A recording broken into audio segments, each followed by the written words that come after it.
Bonsoir à toutes et à tous, bonsoir l'Arlequin, une belle salle ce soir, et bienvenue à cette projection exceptionnelle du film Ella McKay, le nouveau film de James L. Brooks.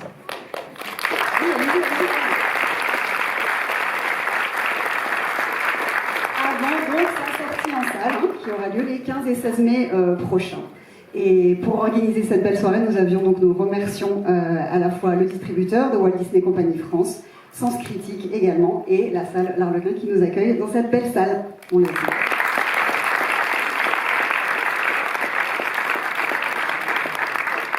Alors James L. Brooks, que vous connaissez, c'est un cinéaste dont l'influence s'étend bien au-delà de ses propres projets. Des réalisateurs comme Judd Apatow le citent comme une inspiration majeure. Et son approche du récit et de la comédie moderne a marqué des générations de scénaristes et de créateurs. Et justement, un cinéaste français qui revendique l'influence de James L. Brooks, eh bien, nous en avons un ce soir avec nous. Des apprentis en liberté, en passant par Comme elle respire et Hors de prix. Il mêle comédie romantique, burlesque, situation absurde et critique sociale. Avec les films classiques américains comme ceux de Lou Beach et de Hawks en boussole, mais aussi donc ceux de James L. Brooks. C'est un cinéma qui a l'art de la légèreté profonde et des personnages en quête de sens ou de bonheur. Il présentera La Vénus électrique en ouverture du Festival de Cannes dans 2 petites semaines. On le remercie beaucoup d'être là. Merci d'accueillir Pierre Salvadori.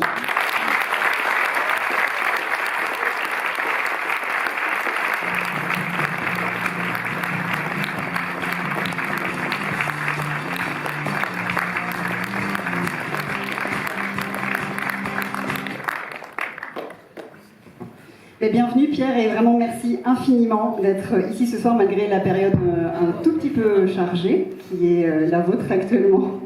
Merci à vous de me permettre de vivre ce moment.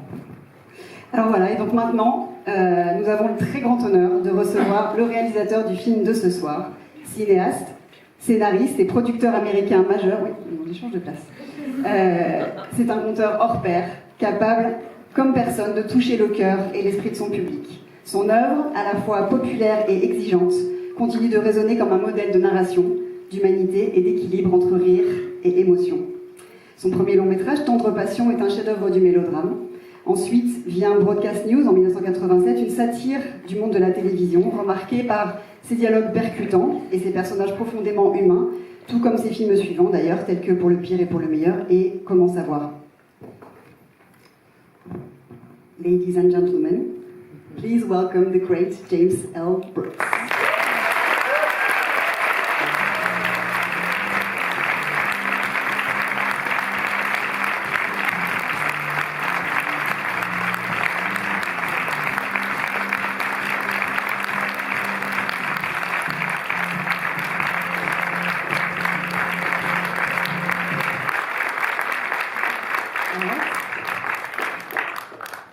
Okay, so we can start this conversation en anglais et en français, en version bilingue bien sûr.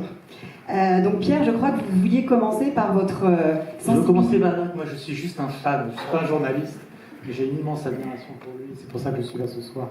Donc excusez-moi, excusez mes questions si elles sont parfois un peu maladroites. So Pierre is a great fan of yours and admirer, and he wants to be here even though he says he's not a journalist, but he wants to ask you so many things about your work, and especially his sensitivity to your female characters to start with. Alors je vais commencer en français, puis Anaïs traduira. Vos personnages féminins sont déterminés, pleins d'allant et complexes. Comme chez Howard Hawks ou Cukor, elles sont souvent au centre du récit et en constant mouvement, comme des variations modernes de Catherine Hepburn. Est-ce que c'est une filiation que vous revendiquez, quelque chose qui vous a influencé? D'où vient ce désir pour ce type de personnage? So your female characters are very determined, they're driven and complex, at the core of the narrative, like in Hawks or Cukor's films, constantly on the move, and like modern variations of Katharine Hepburn. Do you feel this connection yourself and see this as an influence for you? And where does this desire for this type of character come from? First of all, thank you for being here. It's extraordinary. So the question is... So the question is about your female characters who seem to be modern variations of Katharine Hepburn. So is that an influence or... Well, the two Hepburns, I think, are Audrey Hepburn and Katharine Hepburn are the queens of the form. Their equal never quite appeared, and certainly the era of films like that, where that was the desire, it was the golden era of romantic comedy. Oui, donc c'est en fait les deux Hepburn, hein, à la fois Catherine et Audrey, qui sont vraiment les reines de cette forme de cinéma, qui sont en fait à peu près sans égal. Hein. Aujourd'hui dans le cinéma, c'était un âge d'or où il y avait ce désir de faire ce type de film, vraiment un âge d'or de cette comédie-là. Donc oui, effectivement. And Emma is beginning that kind of career, I think. Yes. Et oui, et donc Emma Mackey, elle est en train de démarrer ce genre de carrière. Donc cette volonté d'avoir des personnages féminins forts, c'est quelque chose toujours. So your characters being so determined, where does that come from? Your female characters.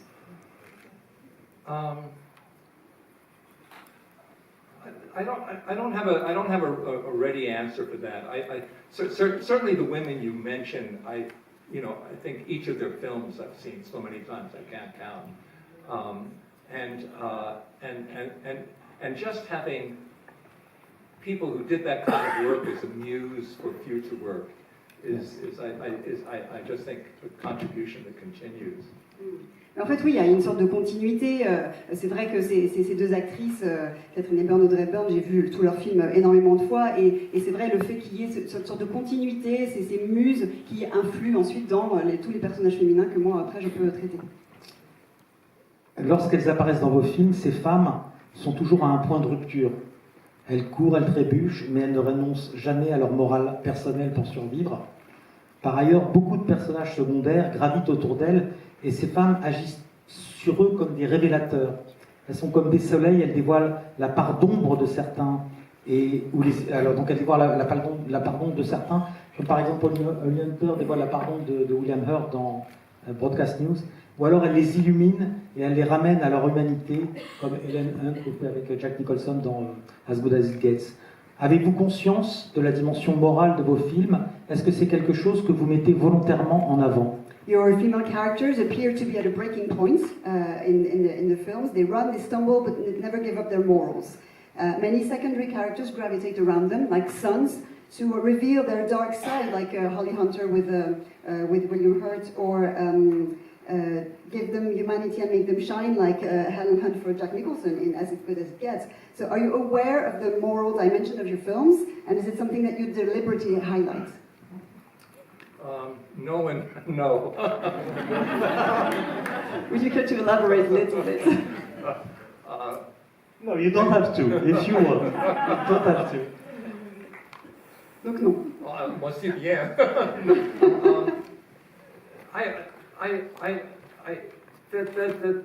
It just isn't true. It just, the life forms on each one. I'm not so aware of what came before. I mean, except like craft happens after a while, I guess. And each time is very virginal. I mean, each time you do it. Non, c'est vraiment quelque chose qui n'apparaît pas consciemment quand je le fais à l'avance. Il y a vraiment, effectivement, on peut le voir après coup, comme peut-être un artisanat que je développe, en fait une science que je développe pour ce type de personnage. Mais en fait, à chaque fois, c'est comme une première fois pour moi. Vos personnages débordent de bonté. Ils sont curieux des autres. Pour Ella, l'autre est existentiel. Elle n'existe que par l'autre. Elle passe sa vie à essayer de se rapprocher des gens, mais elle est constamment retenue, empêchée, comme elle est retenue par sa ceinture sur laquelle elle tire tout le temps pour se rapprocher de son chauffeur. C'est ce que vous allez voir tout à l'heure. Vos personnages nous élèvent, et je dirais même que leur intégrité nous enivre. Il y a dans vos films comme un prosélytisme de la bonté. Est-ce que c'est une démarche volontaire? Pensez-vous que le cinéma peut nous aider à vivre? Et pensez-vous que le cinéma peut peser sur nos comportements? So about kindness in your characters, because your characters are always overflowing with kindness. They are curious about others. And for Ella in the film, other people are existential. She exists through them, and she spends her life trying to get closer to people, but she's constantly held back, like the seat belts that she's hanging on to in the film to get close to the driver, that you will see in the film. Your characters, they are uplifting, and their integrity is really intoxicating, and your films seem to preach for good. Is this a conscious approach? And do you think that cinema can help us live and influence our behaviors in life? I think it's dangerous to I mean, it's hard enough to get your characters right, to entertain, to try and make them funny, but to take on grand notions of affecting humanity, I think goes a little far. Alors c'est peut-être un peu. I'm not sure about that, but Pierre n'est pas d'accord. Que c'est dangereux but you know, de vouloir faire trop de choses avec les personnages qui soient déjà divertissants et drôles, mais ensuite de leur donner des grandes valeurs. je sais pas, I'm not sure about that because I was watching Spanglish recently, as I told you recently, just there, and suddenly I said to myself, I have to speak with my daughter more. I have to tell her more things. I have to be more understanding and things like that. And suddenly it was getting to me, and so well. Donc voilà, Pierre a un autre exemple effectivement de ça, puisque en regardant Spanglish, voilà, je me suis dit, il faut vraiment que je parle plus à ma fille, que je sois beaucoup plus compréhensif avec elle. Ça m'irrite, il y a quelque chose qui m'irrite de ces films. Donc ça me nourrit. Your films feed Pierre in Yeah, his yeah, life. yeah. This is my anyway. So, il y a quelque chose de passionnant aussi dans vos films. Ce sont les gens au travail, le monde du journalisme, des affaires, du sport, le monde politique pour Ella. C'est toujours précis, plein de détails et extrêmement bien documenté. Quelle fonction remplit cette part documentaire dans vos fictions? Comment faites-vous pour nous donner cette impression d'immersion dans des mondes inconnus? Another very exciting thing in your films is that people at work, whether it's in the world of journalism, business, or professional sports, or political work, for Ella in this film, it's very precise and detailed and well documented, almost documentary. What function does documentary fulfill in your fictions? And how do you manage to give us this immersive feelings? Is that important to you? Well, the part about it that is almost pure pleasure, because there's no pressure on you, there's no demand on you at all. It's doing the research to get ready to write the script, and you know, and I was in news for a while. I was a journalist for a while, and the journalism that I get to do for each film is just pure pleasure. Alors c'est vraiment par plaisir que je le fais, pour découvrir un univers. Je ne me mets pas forcément une pression documentaire, j'ai pas une exigence de recherche. C'est moi-même qui ai été journaliste, je connais donc un peu ce monde-là, mais je fais un petit peu ma petite recherche de journaliste quand je vais m'intéresser à un nouvel univers, mais c'est vraiment pour mon plaisir.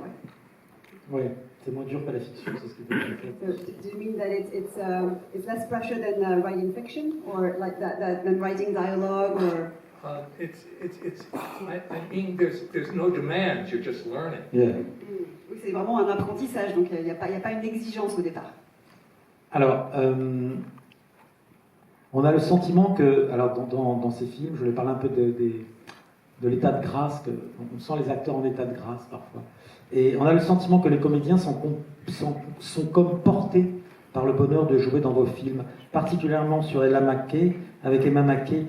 C'est comme si la beauté de son personnage la débordait. On a le sentiment que vos tournages doivent être heureux. Pourtant, il se passe beaucoup de temps entre chacun de vos films. Quelle en est la raison?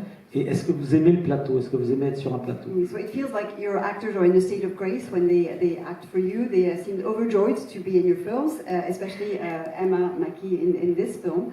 And as if the beauty of her character overwhelmed her. It feels like your sets must be very happy ones, but yet you have let some time pass between your films. Why is that? And do you enjoy being on set yourself? Well, about the 12th take, it's not so happy. It starts being a little less happy. La deuxième prise, on est moins heureux. I feel the one thing I have real confidence about is to make the shooting of a movie with my, you know, we're all crew. I believe in that thing. We're all crew. And that the one thing I can do is make sure that we're all there to serve the actors, and that it is a place for actors, and that's I think that's where I feel most confident to supply that atmosphere. Mais je crois vraiment qu'une des choses sur lesquelles je suis le plus confiant sur mon travail, c'est d'être capable, ma capacité sur un tournage à être vraiment en équipe et que toute l'équipe soit vraiment là pour servir les acteurs dans leur jeu, leur donner cet espace, cette confiance-là à eux et créer vraiment ces conditions et cette ambiance. Mais ça, c'est quelque chose que je pense savoir faire. Je voulais poser une question sur la mise en scène parce que je ne sais pas si parfois, certains de vous comme spectateurs, vous avez ce sentiment, on a parfois l'impression d'être écrasé par la virtuosité du film. Et que certains films sont mis en scène d'une façon très démonstrative. Et moi, ça m'empêche d'accéder au film. Trop de virtuosité m'empêche d'accéder au film. Donc je voulais lui demander, c'est pour ça que je lui pose cette question. Il y a une grande modestie dans votre mise en scène. Elle est riche, extrêmement inventive, mais elle n'est jamais démonstrative. Est-ce une démarche consciente, esthétique? Est-ce que c'est quelque chose que vous revendiquez? So contrary to many films where Pierre says that he might sometimes be hindered to get into the film because the mise en scène is too virtuoso, too much virtuoso. There's great modesty in your mise en scène. It's rich and it's inventive, but it's never showy. So is it a conscious aesthetic approach on your part, and is that something that you would claim as your style? I think it's more, I'm not good enough. I mean, I think it's... Well, I'm not sure about that. C'est plutôt que je pense que je suis peut-être pas assez bon pour en faire des caisses. I do, the one thing I take some pride in is staging, the movement of the actors, because, frequently I commit the sin of writing a 10-page scene and 2 people in a room. Yes. And that's where I really enjoy the craft of trying to make that work. I can see that. Because you turn something which is very written sometimes into something very physical. Yeah, sometimes, yes. Ça, c'est merveilleux dans les dialogues, particulièrement, je ne sais pas si la comédienne du film est par là, mais il y a quelque chose de très beau dans sa façon de diriger les acteurs. Les films sont très écrits, mais ensuite il y a un espace entre les dialogues et une façon de rendre physique quelque chose qui est littéraire, qui laisse un espace extraordinaire aux acteurs, à leur sens de la rupture, à leur sens de la comédie ou à leur émotion. C'est vraiment merveilleux. La littérature n'empêche pas la mise en scène. Especially in this film, it's particularly. Donc voilà, c'est effectivement, c'est une chose dont je suis un petit peu fière, c'est ma façon de diriger le mouvement, les placements dans une scène. Je peux écrire 10 pages sur une scène de 2 personnes dans une pièce, mais effectivement, cette écriture, elle peut devenir assez physique au bout d'un moment, et quand on tourne la scène, c'est là que ça prend vraiment vie. D'ailleurs, il y a une écriture dans ces films, je parle beaucoup de Spanglish parce que j'avais plus de souvenirs, donc je l'ai revu vite. Mais dans Spanglish, il y a une scène qui est extraordinaire, où il y a un état de grâce entre 2 personnages qui tombent amoureux. Et à un moment, ils sont assis sur un banc. D'abord, elle lui demande de ne pas boire. Et il y a un insert, un plan très serré sur une vodka, et il renonce à boire. Et ce plan serré, c'est pas anodin. Quand vous faites un plan serré comme ça, ce n'est pas anodin. Ça dit quelque chose. Et ensuite, c'est très beau, ils ont ce moment de grâce, cet état amoureux, et ils sont pieds nus, ils ont les pieds en l'air, et à un moment elle veut partir et lui dit ne posez pas les pieds au sol, le sol va nous avaler tout cru. The floor is going to eat alive. Cette scène, pour moi, c'est une pure scène de mise en scène. Ça pourrait être une scène dialoguée, mais la beauté de ce plan sur les pieds qui ne veulent pas retourner au sol, c'est pour moi un plan magnifique. This is pure mise en scène. The fact that your characters, there's this insert shot of the vodka when they don't drink, and then when they don't want to put their feet on the floor, saying this beautiful line. This is really pure mise en scène. Ils sont en apesanteur. Il y a une idée de l'amour qui est très belle. Levitating. Yes, magnifique. Bon, bref. Après, pardon. Ensuite, je voudrais parler de As Good As It Gets. Dans As Good As It Gets, Helen Hunt demande à Nicholson, qui est un personnage égoïste, agressif, obsessionnel, qui est malade surtout, de lui faire un compliment, de lui dire quelque chose de gentil. Et il lui répond qu'il a commencé à prendre son traitement. Et elle se met en colère, elle lui en veut de revenir encore à lui. Et alors il lui dit une phrase magnifique, Il lui dit « You don't understand, you make me want to be a better person ». Il dit « Vous ne comprenez pas, vous me donnez envie d'être quelqu'un de meilleur ». En une réplique, vous parvenez à montrer comment l'amour nous rend meilleurs. Cette magnifique réplique, c'est une clé pour le rapprochement. Elle contient l'aveu de la vulnérabilité, l'horizon de la guérison, et les personnages qui trouvent des passerelles inattendues pour s'entraider. Vos scénarios n'avancent que par les personnages, par eux et en eux. Qui vous inspire et que vous inspire cette façon de traiter la dramaturgie? On a un peu retravaillé cette question, si tu peux plutôt donner la... Yes, so with this line, you make me want to be a better person and as good as it gets. Make me want to be A better man, Yeah. sorry. Yeah. Yes. Sorry. So you managed to show how love makes us better, and this really great line contains an admission of vulnerability, a possible healing, and unexpected pathways to help one another. So your stories move forward really through the characters. When you're writing, is it one of your guidelines to be really character-driven? It might be one of my faults too. I'm so anxious to get to the dialogue that sometimes I don't pay my dues as far as the story is concerned, and I end up painting myself into corners and getting into trouble. C'est peut-être aussi une de mes failles, parce que j'ai tellement hâte d'arriver à l'écriture des dialogues que, en fait, parfois, je ne me laisse pas assez le temps d'avoir vraiment développé l'histoire, et finalement, ça se met un petit peu à me causer du tort, ça me cornerise un petit peu trop, donc ça, j'essaie de m'appliquer cette discipline, de d'abord développer beaucoup mon histoire. This kind of trouble I want to get in, you know. On aimerait bien avoir ce genre de problème, c'est ça, Pierre. Non, c'est intéressant parce qu'on a parlé de ça tout à l'heure. Quand est-ce résister au maximum à l'attraction, au désir d'écrire les dialogues pour que le récit aille jusqu'au bout? So yeah, it's about resisting that need or that want that you have to start writing the dialogue before you have your storyline really well solid, right? It's been a problem following. You know, it's so funny because in television, I don't have that problem at all. I mean, you know, in doing The Simpsons or something like that. I'm working on it. No, I get this absolutely because I have this idea now that. Pardon, je vais dire en français. Pardon. J'ai ce sentiment maintenant que la télévision et les séries nous procurent du récit, du dialogue à profusion, et qu'on attend du cinéma de la mise en scène. Je me dis que maintenant le cinéma doit s'emparer encore plus de la mise en scène. Et je comprends pourquoi il dit qu'au fond il sent cette liberté à la télévision, parce que la télévision c'est le lieu du récit, du dialogue. Et j'ai le sentiment que le cinéma c'est le lieu de la mise en scène. Yeah, Pierre agrees because the way you talk about TV and series, it feels like it's a place for dialogue-driven stories and dialogue making, and maybe we expect even more mise en scène from cinema now than before because TV is so dialogue-driven, right? I agree, yes. Oui, c'est ça. Donc c'est quelque chose, c'est un problème un peu. Donc ce manque de discipline qui me poursuit un petit peu, disait James tout à l'heure. C'est pas du tout un problème qu'on a en télévision, effectivement, quand je travaille sur les Simpsons. Mais c'est quelque chose que j'essaie quand même de travailler, un petit peu de m'astreindre un petit peu à cette discipline, de vraiment développer l'histoire jusqu'au bout. Je vais devoir conclure. Je suis vraiment désolé parce que je dois repartir et que pour moi, j'aurais aimé que cette conversation dure des heures, parce que j'ai une admiration sans borne et je veux lui dire absolument avant de partir. So I have to tell you something. Stop the questions. Vos films sont profonds, drôles, exaltants. On a un plaisir presque physique à les voir. Ils nous rendent meilleurs, j'en ai la conviction. Ils nous élèvent et ils nous inspirent. Ce soir, je veux absolument vous dire toute ma reconnaissance et vous remercier. Alors, your films, James, as a conclusion, are deep, they're funny, exhilarating. There's an almost physical pleasure in watching them. They really make us better. They lift us and inspire us. And tonight, Pierre wants absolutely to express his gratitude by saying, Yes, Mr. Brooks, you make me want to be a better director.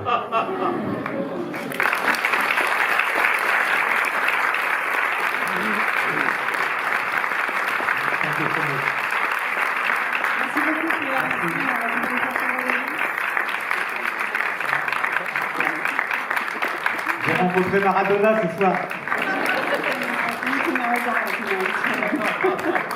Merci infiniment Pierre, on laisse retourner travailler donc à ce The film opened in Cannes and he came here. Yes. Merci beaucoup de nous avoir fait cet honneur. Je vais vous laisser 2 DVD à signer parce que moi je dois partir, mais j'aimerais bien. He wants you to sign 2 of his DVDs as a real fanboy.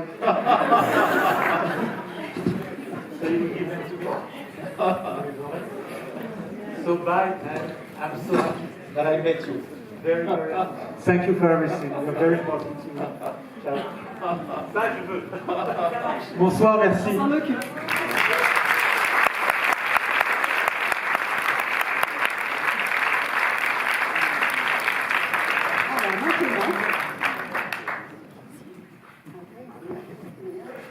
what do I do now?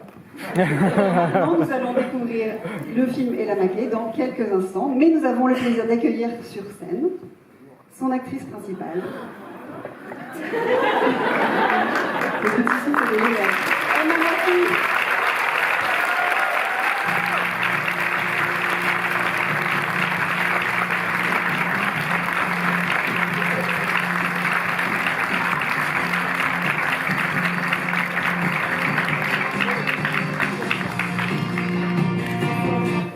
Bienvenue et merci beaucoup, c'est un plaisir de vous avoir avec nous ce soir. Merci de venir présenter le film avec James.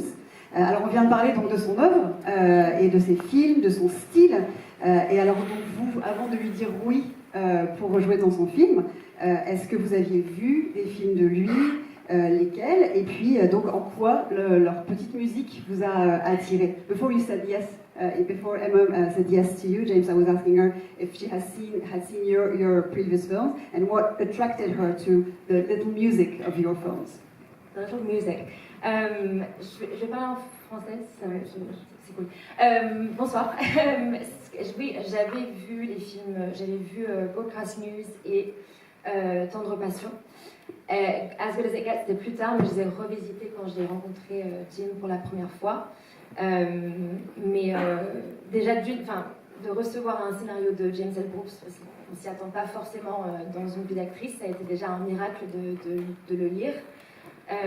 Et ensuite de pouvoir le rencontrer et d'avoir notre premier meet cute était juste une joie et peu importe ce qui se passait après, je me disais c'est quand même extraordinaire que j'ai pu le faire rire et que j'ai pu le rencontrer et dire ses dialogues et c'était enivrant et j'ai ressenti une très forte j'étais très attirée par le scénario, par le personnage et ça me paraissait j'avais quelque chose de rare entre les mains et j'aurais tout fait pour tenter ma chance et j'ai eu la chance de le faire donc voilà. Yes, I had seen films like Broadcast News in terms of endearments, and I revisited a few of James' films after we met, like As Good As It Gets. To get a script from James L. Brooks is already something really unexpected in an actor's life. It's a miracle just to read one. So it's we had this meet cute, as Emma says. It was a joy to make you laugh and just to have that chance. Okay. That's all. Thank you so much. En fait, non, juste une petite question sur la relation à la famille qui est très souvent au centre des films de James. La relation complexe aux parents, qui évoque un peu d'ailleurs Tendre Passion, un côté vraiment totalement dysfonctionnel et une volonté quand même de devenir fonctionnel, malgré ce passé dysfonctionnel, mais sans pour autant couper les ponts ou l'attachement avec cette famille. Comment est-ce que vous avez abordé ça au tournage, et notamment dans les scènes avec ceux qui jouent votre famille, Jamie Lee Curtis, Woody Harrelson et Spike Jonze? So the theme of family is very often at the core of your films, and we often find complex parent-child relationships, somewhat reminiscent of terms of endearment, with a dysfunctional aspect, but also a desire to remain connected to this fragile family. So I was asking Emma, how did she approach this during filming with the actors who play her family in the film? Oh, I think the film is a love story between two women who find in themselves the most spectacular love of the most enduring love of their lives, the person they can trust, the person they can count on, that make the rest of their lives less relevant. And it was, and to see the two of them do it was great. Oui, c'est vraiment pour moi une histoire d'amour entre deux femmes qui se trouvent, comme vous allez le voir dans le film, hein, qui trouvent en fait la forme d'amour peut-être la plus durable, la plus grande confiance qui puisse exister entre deux êtres humains, comme elles l'ont fait avec Jamie Lee Curtis dans le film. Emma, peut-être? Oui, mais c'est tout à fait ça, ce que je dirais aussi, c'est ce que Claire disait aussi tout à l'heure, mais on a un personnage central, oui, mais toutes ces personnes autour, qui gravitent autour de ce personnage et qui la nourrissent et dont qu'elle essaye d'aider, elle essaye d'entreprendre pour eux, pour que leur vie soit meilleure, etc. Et c'est vrai que, il le disait tout à l'heure aussi, mais il y a une grande, sans être moraliste, mais c'est vrai qu'il y a une grande bonté, il y a une grande bienveillance dans les films de Jim, quoi qu'il arrive. Et en fait, le fait d'être... j'étais un peu spectatrice de ça aussi, dans le sens où je me nourrissais de Spike, qui a le même âge que l'un de mes petits frères, qui vient d'un endroit assez similaire de moi en Angleterre, donc on était très... Enfin, j'étais tellement fière de lui comme une grande sœur le serait, et d'avoir une Jamie Lee Curtis qui te crie dessus, c'est un honneur. Il n'y a pas de problème, d'abord c'est fantastique, Woody, enfin, tous les personnages... la notion de famille, elle est importante, mais elle se ressent sur le plateau de Jim, parce que le dialogue est tellement fort et le texte, tout est là. Donc, je me répète un peu, mais je veux dire, tout est là. Donc, nous, on a le plaisir de lui donner vie et d'essayer toutes les manières possibles de dire ces mots pour trouver quelque chose qui soit un petit peu à côté de la plaque, un petit peu différent, qui ait une sonorité ou quelque chose peut-être d'inattendu. Et c'est ça qui fait, je pense, l'humanité de ces personnages. So yeah, Emma was in a nutshell saying how kind your characters are without being moralizing, and Ella is a central character, and all the people around her, they really nourish her, and like the Spike who's playing her brother is around the age of your own brother, and like a little brother, and having Jamie Lee Curtis yell at you was really an honor. In fact, and everything was felt like this on set. Because the dialogue was there, everything was already there. That's what you put into the film, in the scripts originally. That did that, thanks to your script. Yeah. We got to play with that, as we were saying.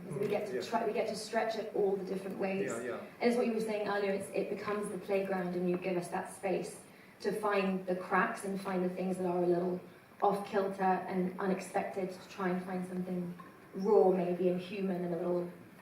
Because always, I think, the director goes, the actors go, everybody thinks of the day ahead when they're going to work, and the wonderful day for all of us is when something happens that none of us anticipated. Un réalisateur est tout le temps en train d'anticiper la journée qui va se passer, de tout prévoir, et en fait, là où la magie opère, c'est quand il se passe quelque chose justement d'inattendu auquel on ne s'attendait pas. And so James, maybe a last question, in what way was Emma ideal to embody the character you had in mind? En quoi Emma était vraiment l'actrice parfaite pour ce rôle? The combinations of things that were needed, that you needed truth, and you needed a heroine, you needed a contemporary heroine. And it was a long hunt that led to her, and it's so many things. It's talent, it's spirit, and it's work. You know, to go in and do the work, and to serve the work, and that we're all there for that reason. You know, so that it's not any lofty thing. It's just do the labor to get there. Yeah. Mais c'est un mélange de beaucoup de choses, de ce dont le rôle avait besoin. Il nous fallait vraiment quelque chose d'authentique, de vrai, une vraie héroïne contemporaine. Et ça a été une recherche assez longue pour trouver l'actrice idéale. C'est un mélange de talent, d'esprit et de travail aussi, pour vraiment servir ce qu'on veut faire. On était vraiment tous là pour ça. Et c'est pas quelque chose d'abstrait, c'est vraiment énormément de travail pour en arriver là. Écoutez, merci beaucoup. On va laisser quand même découvrir le film.